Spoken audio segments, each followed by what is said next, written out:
Kalena dhammat sawanang etamang kalamuttamang. Part 18a. Here and Now, kumpulan pengajaran cara hidup meditatif. Judul asal, Simply This Moment, a collection of talks on Buddhist practice.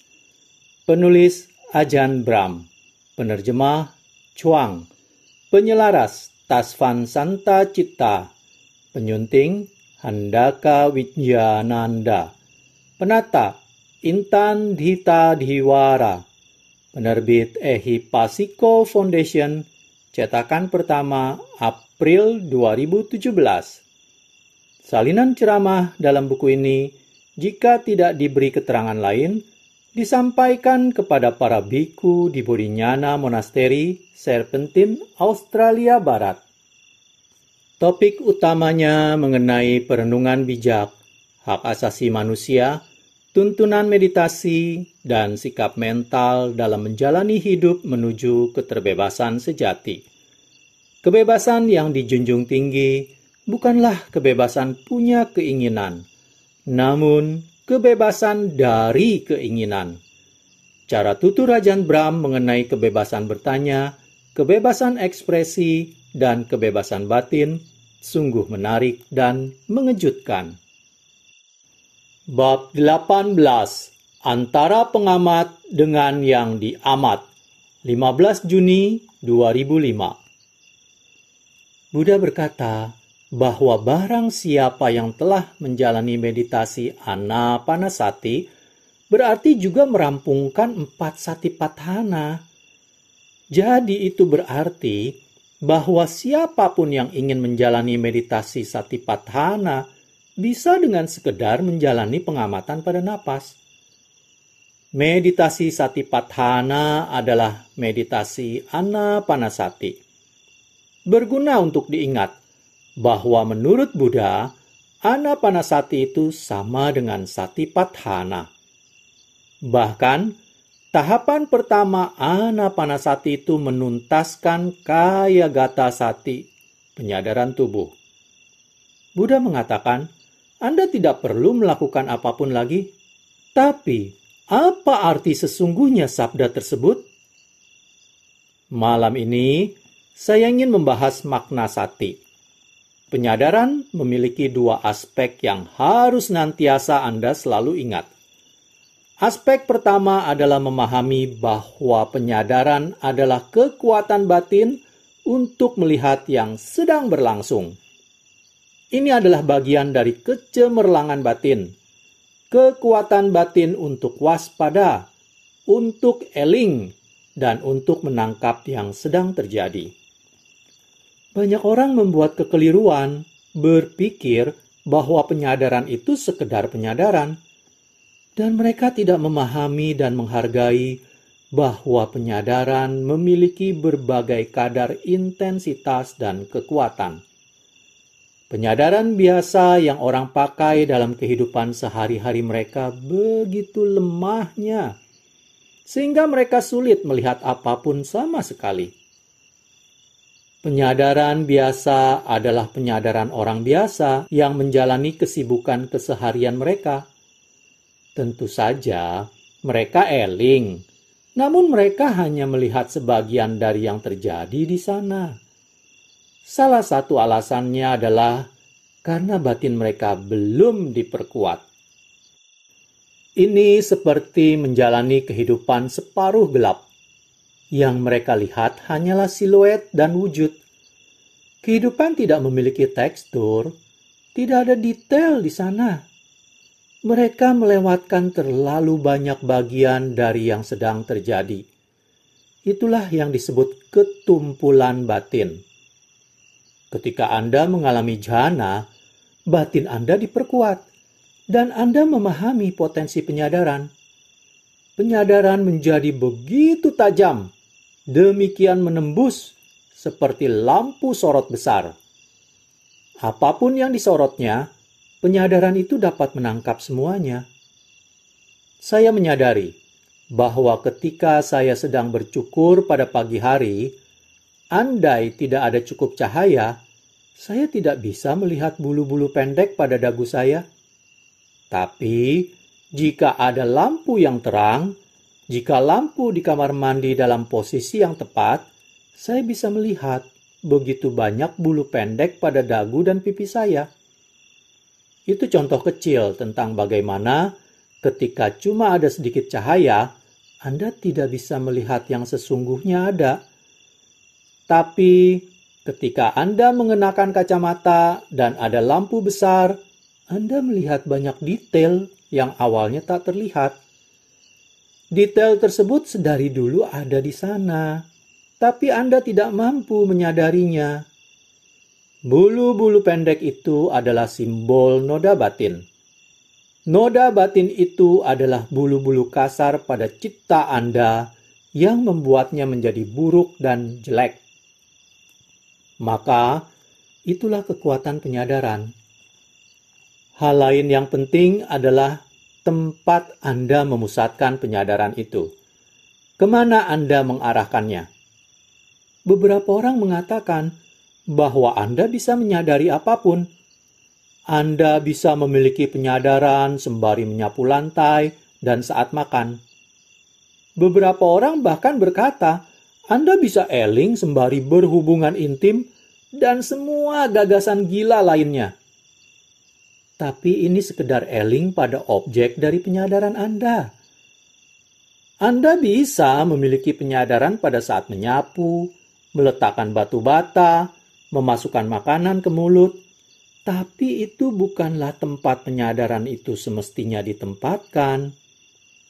Saya akan terdengar benar-benar kontroversial sekarang. Penyadaran bahkan seharusnya tidak ditempatkan pada tubuh Anda. Itu bukanlah tujuan yang ingin kita lakukan. Kita semua tahu ajaran Buddha tentang meditasi jika kita membaca sutta. Menurut Buddha, pada hakikatnya, meditasi adalah mengatasi 5 rintangan, menindas, menghancurkannya, untuk meraih jhana, sehingga Anda bisa melihat segala sesuatu sebagaimana adanya. Meditasi adalah menindas 5 rintangan. Tapi apa hubungannya penyadaran dengan 5 rintangan tersebut? Jalan juga bisa dilukiskan sebagai menumpas dan menghancurkan kilesa, yaitu ketamakan, kebencian, dan kekeliru-tahuan, atau loba, dosa, moha. Para kru Bahajan selalu bicara tentang loba, dosa, moha. Di wihara ini, kita kurang sering menyebut hal-hal ini. Tentu saja, pada hari-hari saya sebagai biku muda, setiap ceramah akan diulang kepada Anda. Loba, dosa, moha. Tak ada satu ceramah yang tidak menyebutkan hal ini sebanyak 10, 20, atau 30 kali. Tempat penyadaran yang benar. Pokoknya adalah, di mana loba, dosa, moha Anda berada? Di mana 5 rintangan itu berdiam? Apakah dalam tubuh Anda? Apakah dalam makanan yang Anda makan? Dalam bata yang Anda letakkan? Atau disapu? Atau dedaunan yang Anda sapu? Ini adalah pokok penting, bukan hanya untuk kesuksesan Anda sebagai petapa dan kerukunan Anda dengan para sahabat dan biku lainnya, namun juga demi kemajuan Anda dalam meditasi. Rintangan itu tidak berdiam di sapu, bukan pula dalam cipta Anda. Mereka berdiam di antara Anda dan objek-objek tersebut. Mereka berdiam dalam ruang antara pengamat dengan objek yang perlu diamati. Bukan yang Anda lakukan yang penting, tapi bagaimana Anda melakukannya. Disitulah tempat Mara bermain. Disitulah noda batin berdiam. Itulah taman bermain bagi ketamakan, kebencian, dan kekeliru-tahuan. Terlalu sering orang-orang menempatkan penyadaran mereka pada objek atau si pengamat. Mereka tidak menatap ke tengahnya, ke ruang antara perbuatan, pengendalian, niat buruk, dan antipati. Itulah mengapa saya menceritakan kepada seseorang hari ini tentang ajaran Sumedho. Ketika beliau pertama kali di Wat Papong, beliau mengalami masa yang sulit. Dan Ajahn Chah menanyainya, apakah Wat Papong itu duka, Sumedho? Waktu itu Ajahn Sumedho belum menjadi seorang ajan. Tentu saja jelas bagi Ajahn Sumedho bahwa Wat Papong bukanlah duka. Jadi apakah duka itu? Apakah citta adalah duka? Duka adalah cara Ajahn Sumedho menanggapi duka. Pada titik itulah beliau membubuhkan duka terhadap pengalaman itu. Dan jika kita tidak menempatkan penyadaran di tempat yang tepat, maka kita akan melewatkan hal itu. Kita pikir itu salahnya Wat Papong. Jadi kita ingin meninggalkan wihara itu. Kita pikir itu adalah salah kita, sehingga kita ingin menghancurkan diri kita sendiri, atau menjalani perjalanan dengan penuh sesal.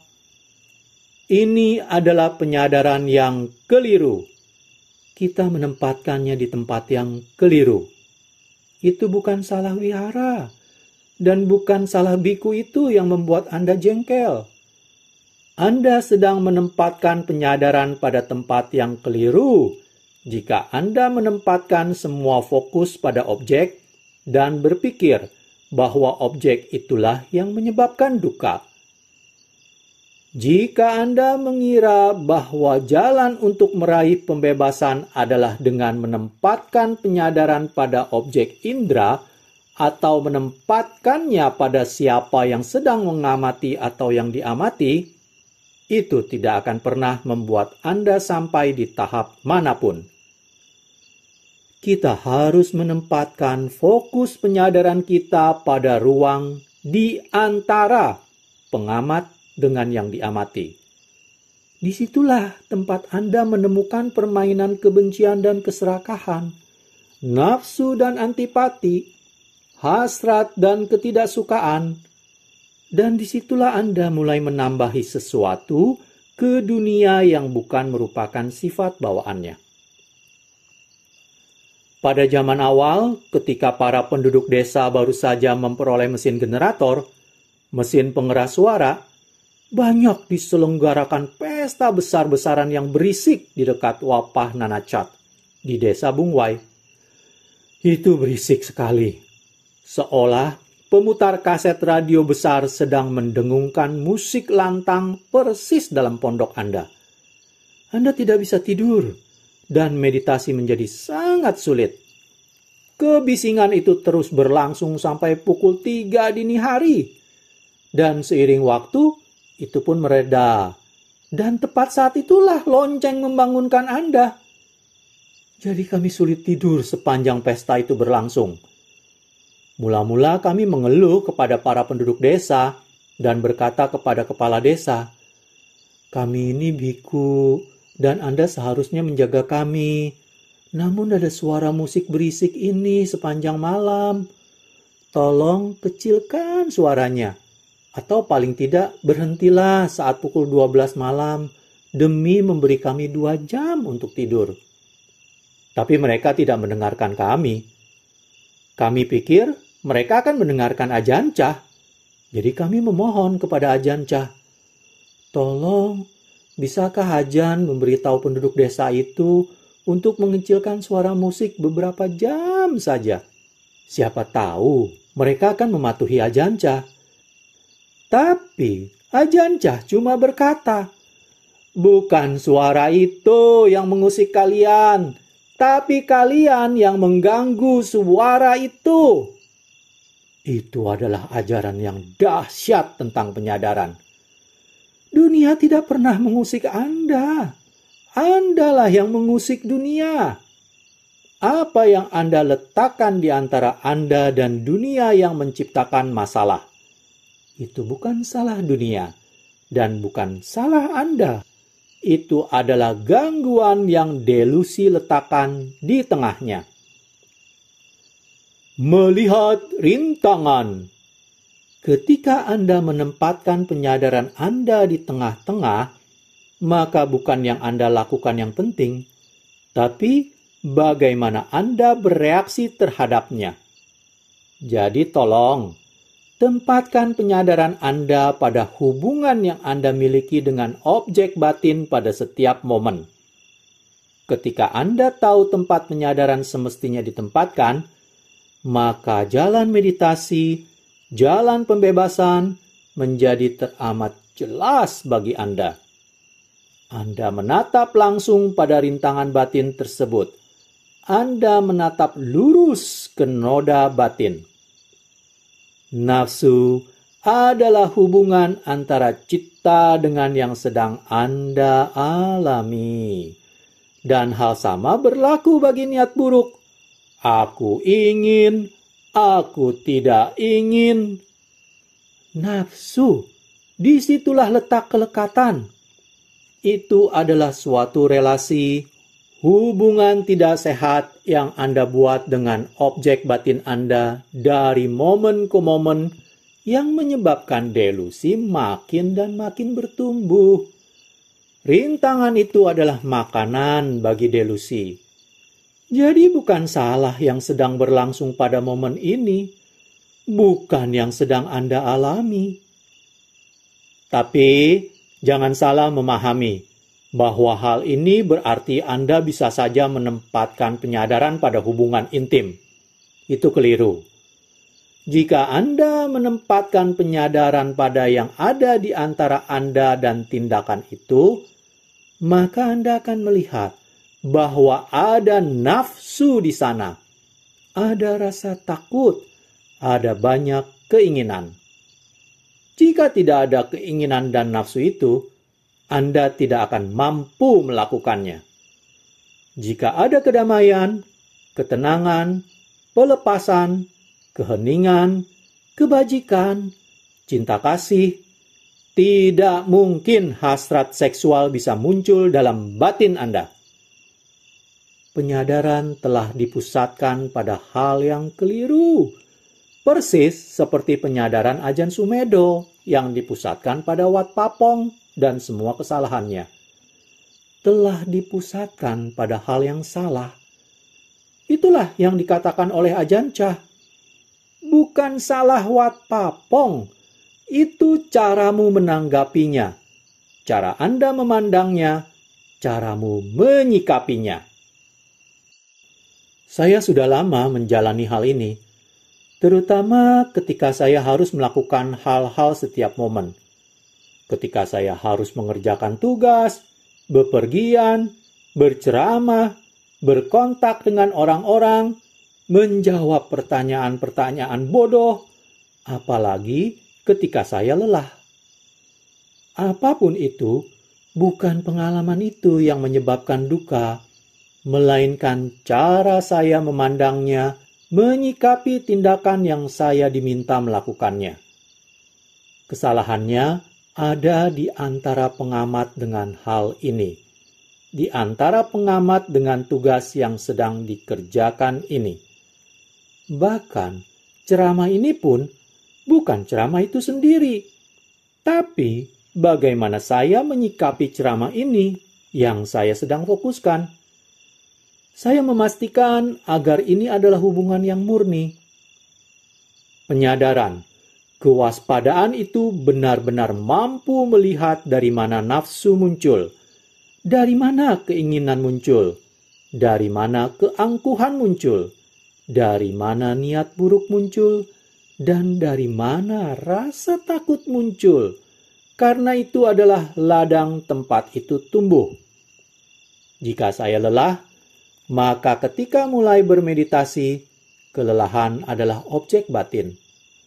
Apa yang ada di antara saya dan kelelahan itulah yang penting. Apakah saya marah dan jengkel pada kelelahan itu? Mengapa saya begitu lelah? Jika Anda marah atau jengkel, Anda sesungguhnya sedang memberi makan rintangan itu. Bukan kelelahan itu masalahnya. Kelelahan itu alami. Tapi masalahnya adalah sikap yang mengganggu kelelahan itu. Jadi, saya telah belajar dari ajaran Ajahn Chah.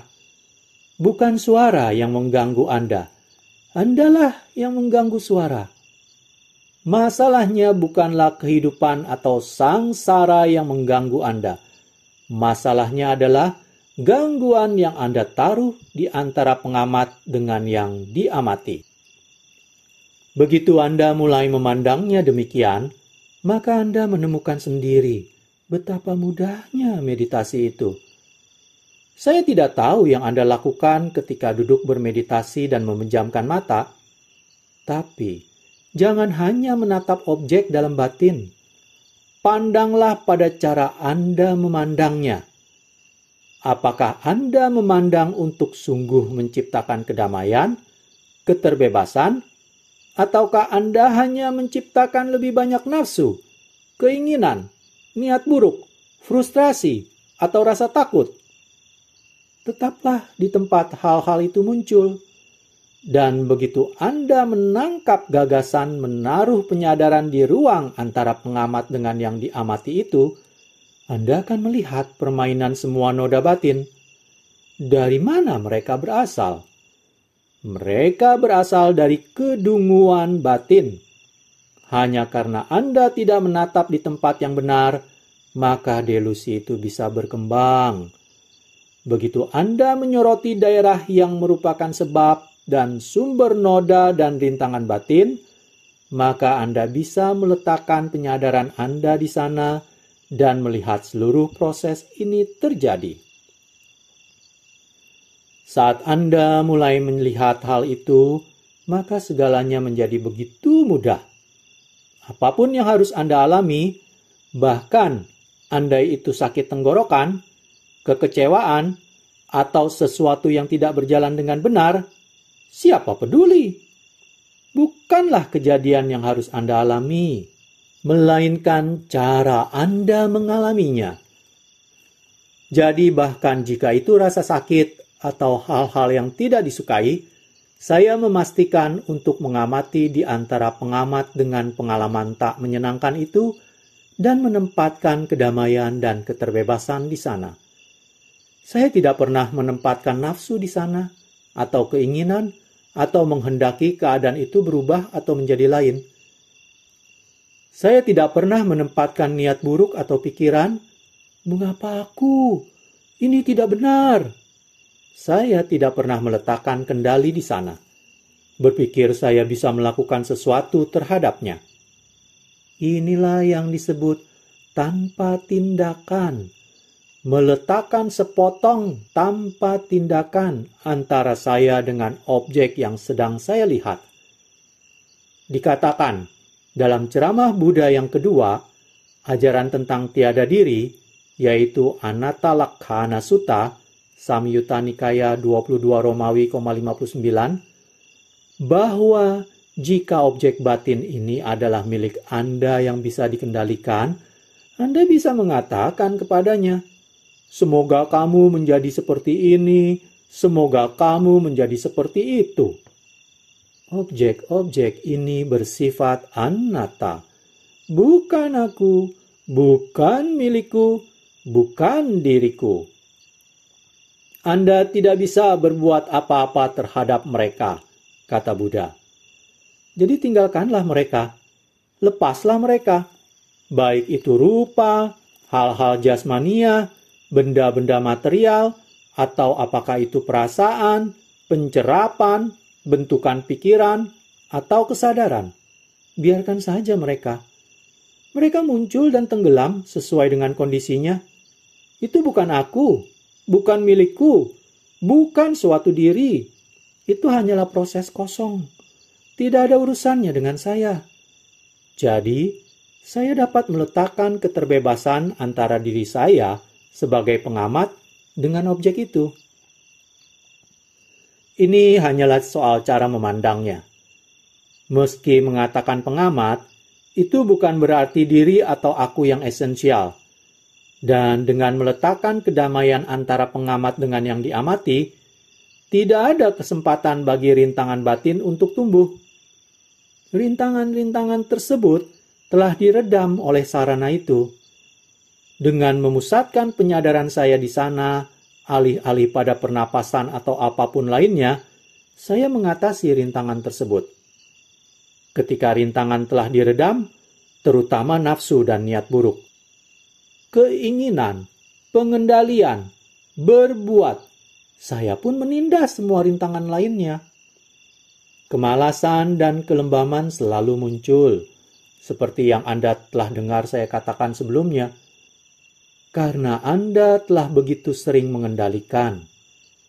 Anda telah berbuat begitu banyak, sampai batin Anda sungguh lelah dan rusak. Batin ingin beristirahat. Batin ingin padam karena tidak punya lagi sisa energi. Jadi, jika kemalasan dan kelembaman berada di depan, saya sekedar meletakkan kedamaian antara diri saya dengan kemalasan dan kelembaman itu. Saya tidak meletakkan salah satu dari dua rintangan pertama antara saya dengan kemalasan dan kelembaman itu. Saya tidak meletakkan nafsu, niat buruk, atau rasa takut di sana. Dan saya tidak memiliki rasa malu karena saya lelah. Itu sekedar proses tubuh saja. Itu sekedar proses batin saja. Itu adalah 5 khandha yang sedang melakukan kegiatannya. Tidak ada urusannya dengan saya. Jadi saya tidak pernah merasakan suatu sensasi diri terhadap kemalasan atau kelembaman yang muncul dari waktu ke waktu. Saya membuat kedamaian dengannya, membiarkannya, dan saya melepas. Saya tidak memeranginya, dan dengan tidak memeranginya, maka saya tidak menumbuhkan 2 rintangan pertama. Karena saya tidak membina 2 rintangan pertama, penyadaran mulai tumbuh dengan pesatnya. Dan karena saya tidak memberi makan si pelaku ini, penyadaran mendapat semua energi. Si pengetahu mendapat semua energi. Si pengetahu adalah penyadaran, dan saya memberi energi kepada penyadaran. Kemalasan dan kelembaman tidak bertahan lama saat ini. Saya bekerja begitu kerasnya, dan kadang saya tidak bisa menyisihkan waktu untuk tidur. Pasti saya biku paling mengantuk di wihara ini, karena banyaknya pekerjaan yang harus saya lakukan. Tapi saya mendapati bahwa saya bisa pergi retret dan duduk di depan ratusan orang yang sedang meditasi, dan saya merasa sadar. Alasan saya bisa melakukannya karena saya tidak memberi makan noda batin itu. Penyadaran tepat di sana, bukan pada kemalasan dan kelembaman, bukan pada si pengetahu, tapi di antaranya. Saya ingin melihat yang saya lakukan dengan kemalasan dan kelembaman. Apakah saya bereaksi dengan mengendalikan? Apakah saya hanyalah salah satu sekutu Mara, si pengendali besar? Saya tidak begitu. Saya meletakkan penyadaran saya di antara kemalasan dan kelembaman dengan sang pengamat. Memastikan saya bersikap baik terhadap kemalasan dan kelembaman. Kebaikan mengatasi niat buruk. Begitu seringnya, saat Anda mengalami kemalasan dan kelembaman, maka rasa tidak senang yang mengasupnya. Pikiran bahwa, aku tidak mau yang ini, yang malah mengasup kemalasan dan kelembaman, membuatnya bertahan lama. Dan karena itu, menjauhkan energi dari si pengetahu. Sama halnya dengan kegelisahan dan penyesalan. Ketika batin berpikir ke sana kemari, bagaimana Anda menyikapi hal itu? Apa yang Anda lakukan dengannya? Letakkan energi penyadaran antara si pengetahu dengan kegelisahan itu. Jangan letakkan penyadaran Anda pada niat buruk atau pada nafsu, aku tidak ingin gelisah, atau kegelisahan ini bagus. Saya memikirkan segala fantasi dan rencana. tentang Star Wars atau apapun. Alih-alih, sadarilah cara Anda menanggapi pola pikiran itu dalam batin Anda. Jika Anda melihat niat buruk atau nafsu, dua rintangan pertama itu, hentakan kaki pada mereka. Hentikan mereka. Jika Anda melihatnya segera begitu mereka muncul, maka sangat mudah untuk menghentikan hal-hal ini. Jika Anda tidak menatap di tempat yang benar, Anda tidak bisa menghentikan mereka. Jadi, sekali Anda menempatkan penyadaran Anda di tempat yang benar, antara si pengamat dengan yang diamati, antara cita dan kegelisahan, sangat mudah untuk melihat mengapa hal-hal ini berlangsung.